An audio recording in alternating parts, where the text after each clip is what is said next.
Assalamualaikum warahmatullahi wabarakatuh.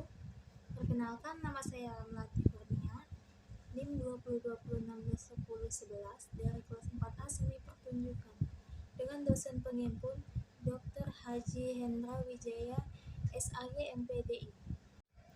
Baiklah, pada pertemuan hari ini saya akan membahas tentang pokok pembahasan pertemuan ke-6, yaitu mengenai kiasan dasar pramuka. Kiasan dasar pramuka adalah suatu gambaran dari alam pikir yang cukup mengesankan dan digunakan sebagai latar belakang kegiatan kepramukaan, sehingga siswa-siswi yang melaksanakan kegiatan akan terasa terlibat secara langsung. Kiasan dalam pramuka akan membungkus kegiatan pramuka dengan tujuan untuk membangkitkan jiwa kejuangan serta cita rasa tanah air, rasa nasionalisme yang membekas pada hati. Untuk itu, sangat penting ketahui banyak hal mengenai kiasan dasar kepramukaan yang sudah ditetapkan dan dicantumkan pada undang-undang tersebut. Kiasan dasar kepramukaan memberikan makna atau prinsip pada kepramukaan itu sendiri. Perlu diketahui, pengetahuan dasar pramuka mengenai prinsip dasar pramuka tersebut. Prinsip dasar dari pramuka adalah sebagai berikut, diantaranya adalah yang pertama, iman dan juga takwa pada Tuhan Yang Maha Esa. Yang kedua, peduli terhadap bangsa dan negara serta cinta tanah air semasa manusia hidup dan alam seisinya. Yang ketiga, peduli serta mengerti akan kepribadian diri sendiri. Yang keempat, taat terhadap kode kehormatan dalam pramuka. Yang kelima, mengerti arti kisah dalam pramuka yang dapat memotivasi diri. Sistem dan metode. Metode atau sistem kepramukaan adalah cara memberikan pendidikan watak kepada peserta didik melalui kegiatan kepramukaan yang menarik, menyenangkan dan menantang, yang disesuaikan kondisi, situasi dan kebutuhan peserta didik.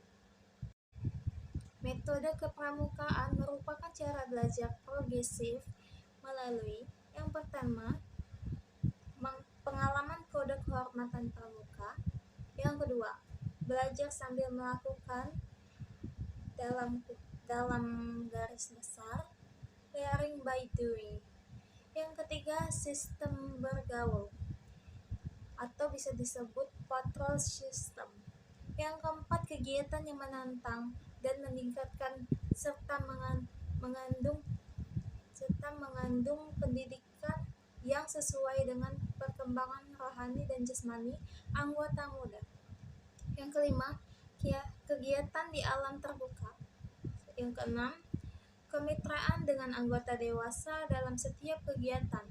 Yang ketujuh, sistem tanda kecakapan. Kedelapan, sistem satuan terpisah untuk putra dan putri.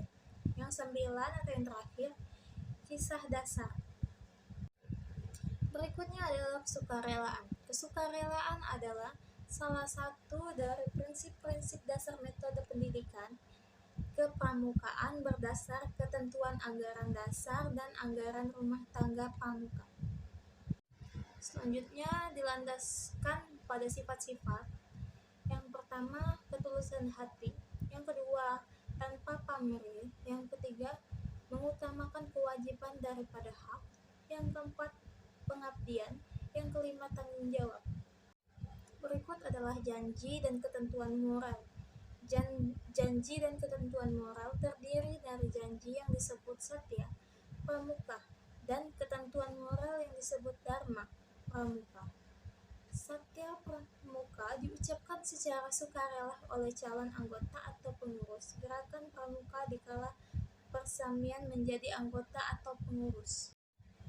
Selanjutnya, kode kehormatan dalam bentuk janji atau bisa disebut satya dan dalam bentuk moral atau bisa disebut dharma. Dalam bentuk janji satya, pertama, janji yang diucapkan permainan secara sukarela. Yang kedua, tidak langsung mengikat diri secara sukarela. Yang ketiga, tolak memasuki proses pendidikan sendiri guna mengembangkan visi, mental, moral, ramah, spiritual, emosional, sosial, intelektual, dan fisiknya. Selanjutnya, dalam bentuk moral, alat proses pendidikan sendiri yang berprogresif untuk mengembangkan budi pekerti luhur. Yang kedua, memberi pengalaman simpel. Yang ketiga, mencapai tujuan pendidikan. Yang keempat, kode etik organisasi dalam suatu pramuka. Berikutnya adalah sistem beregu. Sistem beregu ialah salah satu prinsip dasar metode pendidikan pramuka. Banyak hal yang sanggup dikerjakan dengan gampang dengan adanya sistem regu ini.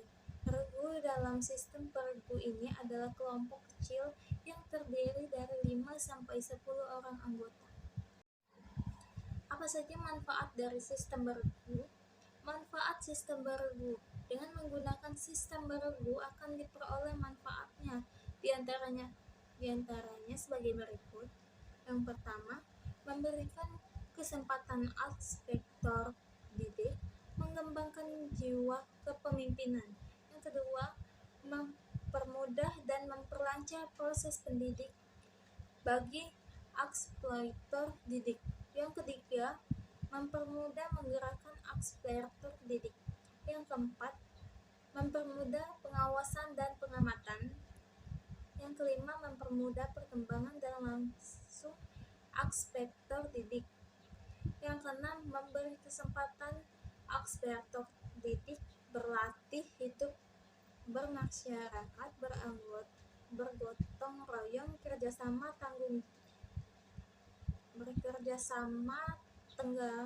tenggang rasa, dan lain-lain. Berikutnya, tanda kecakapan. Tanda kecakapan khusus adalah tanda yang diberikan kepada anggota pramuka yang berhasil menunjukkan pencapaian pada bidang tertentu. Adapun pencapaian yang dimaksud seperti kecakapan, keterampilan, kemampuan, sikap, dan juga ketangkasan. Berikutnya, permainan dalam pendidikan. Permainan sudah sejak lama digunakan sebagai media untuk melatih kecerdasan, baik kecerdasan intelektual, emosional, spiritual, maupun sosial. Secara khusus, gerakan pramuka di dalam melaksanakan proses pendidikan dan pelatihan kepada peserta didik juga menggunakan media permainan dalam beragam bentuk. Di antaranya, yang pertama, permainan secara kelompok. Yang kedua, permainan ramah. Yang ketiga, permainan tenang. Yang keempat, permainan indera. Yang kelima, permainan untuk mencapai syarat SKU. Lanjut yang berikutnya, kesesuaian jiwa. PDMPK merupakan kepanjangan dari prinsip dasar metodik pendidikan kepramukaan. Keperkayaan jiwa yang berpengaruh membentuk watak disiplin, kepemimpinan, serta kepersajaan hidup yang menggerakkan pada usaha membina dan mengembangkan persaudaraan. Berikutnya, perkembangan rasa dan karya. Dalam pramuka, perkembangan cipta, rasa, dan karsa memiliki makna. Para anggota pramuka dituntut untuk menghasilkan sesuatu yang baru dan nantinya dapat menjadi suatu kebudayaan yang dapat berguna. Baiklah, itu dia presentasi dari saya. Bila ada yang kurang, saya mohon maaf, ataupun ada ucapan saya yang salah, saya mohon maaf. Wassalamualaikum warahmatullahi wabarakatuh.